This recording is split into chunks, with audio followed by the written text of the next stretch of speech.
Friends, السلام علیکم friends, کیسے ہیں سب؟ امید کرتا ہوں کہ بالکل خیریت سے ہوں گے۔ دوستوں، آج میں ایک اور نئی ویڈیو کے ساتھ حاضر ہوں۔ امید کرتا ہوں کہ آج کی کہانی آپ کو ضرور پسند آئے گی۔ آج کی کہانی کا عنوان ہے دیر ہے اندھیر نہیں۔ خاصی پرانی بات ہے، ملتان ریلوے اسٹیشن کے ویٹنگ روم میں جوں ہی میں نے صبح کی نماز کے بعد دعا کے لیے ہاتھ اٹھائے، ایک برقع پوش لڑکی کمرے میں داخل ہوئی۔ میں نے دعا کے بعد ایک چھلانگ لگائی اور اس بات کا جواب دیے بغیر کمرے سے باہر نکل گیا۔ میں گردش ایام کی وجہ سے انتہائی پریشان تھا۔ زمین کے جھگڑے کی وجہ سے مخالفین مجھے قتل کرنے پر تلے ہوئے تھے۔ میں نے دل میں چھلانگ لگائی، دل میں خیال کیا کہ شاید انہوں نے مجھے کسی چکر میں پھنسانے کے لیے عورت کو میرے پیچھے لگا دیا ہے، کیونکہ رات کے 12 بجے سہیوال سے چلنے والی ٹرین میں سوار ہوا تھا۔ میرے مخالفین بھی اسی گاڑی میں سوار ہونے کے لیے اسٹیشن پہنچ گئے۔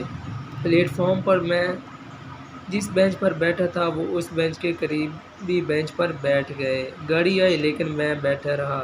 میرا خیال تھا کہ جب وہ کسی ڈبے میں بیٹھ جائیں گے تب میں کسی اور ڈبے میں سوار ہو جاؤں گا، لیکن ان کے تیور اچھے نہ تھے۔ وہ تو میرے ہی ڈبے میں سوار ہونا چاہتے تھے۔ جب گاڑی نے وصل لی تو میں نے بھاگ کر لائن پار کی اور گاڑی کی دوسری جانب دوڑتا ہوا انجن کے قریب والے ڈبے میں بیٹھ گیا۔ وہ بھی آسانی سے میرا پیچھا چھوڑنے والے نہ تھے۔ تلاش کرتے کرتے جب وہ اس ڈبے کے قریب پہنچے تو میں بیت الخلاء میں چلا گیا۔ وہ مجھے یہاں نہ پا کر کسی اور ڈبے میں سوار ہو گئے۔ گاڑی چل دی۔ صبح 4 بجے جب میں ملتان پہنچا تو میرے مخالفین نے پلیٹ فارم سے باہر جانے والے دونوں دروازوں پر قبضہ کر لیا، لیکن میں ان کی نظروں سے بچ کر ویٹنگ روم میں پہنچ گیا اور نماز سے فارغ ہوا ہی تھا کہ اس لڑکی نے پریشان کر دیا۔ میری زمین کی الارمنٹ حاکم ضلع نے منسوخ کر دی تھی اور محض کنبہ پروری کے لیے مجھے مصیبت میں مبتلا کر دیا تھا۔ اس کے خلاف مجھے ملتان میں اپیل دائر کرنا پڑی۔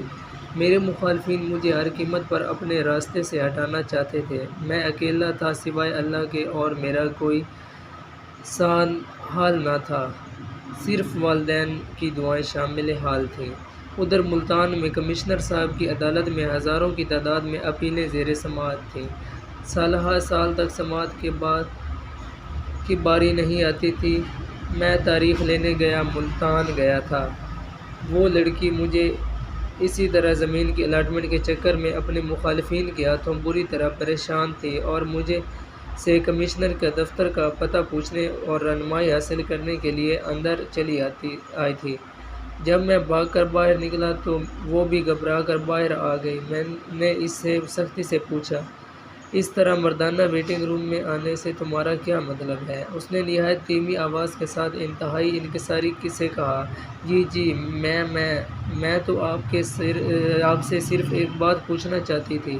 معلوم ہوتا تھا کہ حواس اور قوا اس کا ساتھ نہیں دے رہے تھے۔ جب میں نے اس کی یہ حالت دیکھی تو اس کا حوصلہ بڑھاتے ہوئے کہا، ہاں کہو، کیا کہنا چاہتی ہو؟ پر اس نے زمین کی الاٹمنٹ کی منسوخی اور مخالفین کے جور و ستم کی ساری داستان سنائی۔ جب میں نے ساری کہانی سن چکا تو میں نے کہا، میں اور آپ دونوں ناانصافی کا شکار ہیں۔ اطمینان رکھو، اللہ تعالیٰ کے ہاں دیر ہے اندھیر نہیں۔ ہم کمشنر کے دفتر روانہ ہوئے۔ وہاں مسئلے تلاش کرنا آسان کام نہیں تھا۔ ادھر اس لڑکی نے کہا کہ میری والدہ کا آخری زیور بھی فروخت ہو گیا، جس میں صرف 50,000 میرے پاس ہیں۔ اس کے بعد ہمارے پاس کھانے کے لیے کچھ نہیں ہوگا۔ میری مالی حالت بھی کچھ ایسی تھی، لیکن دل گواہی دیتا تھا کہ مصیبت کے دن ٹل جانے کا وقت قریب ہے۔ ہماری مثلیں مل گئی تھیں۔ اب کیس کی سماعت کے لیے وکیل کی ضرورت تھی، لیکن ہمارے پاس وکیل کرنے کے لیے پیسے نہیں تھے۔ اتفاق سے پہلے میرے کیس کی سماعت ہوئی۔ افسر مجاز انتہائی انصاف پسند تھے۔ انہوں نے میری ایک ایک بات کو غور سے سنا اور فیصلہ میرے حق میں دے دیا۔ مجھے انصاف حاصل کرنے کی خوشی تو ہوئی، لیکن ساتھ ہی دوسری کیس کی سماعت کے خیال سے دل بیٹھ رہا تھا۔ چنانچہ دوسرے کیس کی سماعت شروع ہوئی تو میں یوں ہی کیس کی وضاحت کرنا چاہی۔ اس پر لڑکی کے مخالفین نے اعتراض کیا کہ یہ نہ تو وکیل ہے نہ مدعی، یہ کس حیثیت سے بول رہے ہیں۔ جب افسر مجاز نے پوچھا تو میں نے بتایا کہ معاشرے کی ناانصافیوں سے کستائے ہوئے لوگوں کے پاس وکیل کی فیس ادا کرنے کے لیے پیسے نہیں ہوتے۔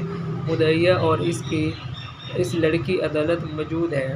ایک ماں کے بیٹے کی حیثیت سے مجھے ان کی جانب سے بات کرنے کی اجازت دی جائے۔ اس پر افسر مجاز نے اجازت دے دی۔ بات مختصر تھی۔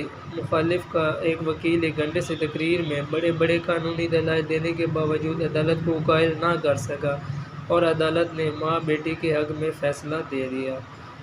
جب ہم کمرہ عدالت سے باہر نکلے تو 2 موٹے موٹے آنسو میرے قدموں پر گرے۔ مجھے یوں محسوس ہوا کہ دونوں ماں بیٹی رو رہی۔ وہ فرط جذبات سے مجھ سے لپٹ گئے۔ ماں میری پیشانی پر بوسہ دے رہی تھی، بیٹی میرے بازو سے لپٹی ہوئی تھی۔ وہ تشکر آمیز نظروں سے میری جانب دیکھ رہی تھی۔ ان کے مخالف فریق سے عداوت رکھنے والے گروپ کا ایک نوجوان ہمارے پاس آیا اور اس نے زمین کے ٹھیکے کے طور پر 2500 روپے کی پیشکش کی۔ ساتھ ہی کہا کہ وہ قبضہ وغیرہ ہم جانیں ہمارا کام، آپ رقم لیں اور رسید لکھ دیں۔ ہم نے اسی وقت ٹھیکے کی رقم لے لی اور رسید لکھ دی۔ میں جلد گھر جا کر اپنے والدین کو خوشخبری سنانا چاہتا تھا، اس لیے ان سے اجازت لی اور گھر واپس آ گیا۔ میں آج تک اس خوشی کے ان لمحات کو نہیں بھول سکا جو مجھے اس وقت حاصل ہوئے۔ دیر ہے اندیر نہیں۔ بہت شکریہ ویڈیو واچ کرنے کے لیے۔ اگلی آنے والی ویڈیو تک کے لیے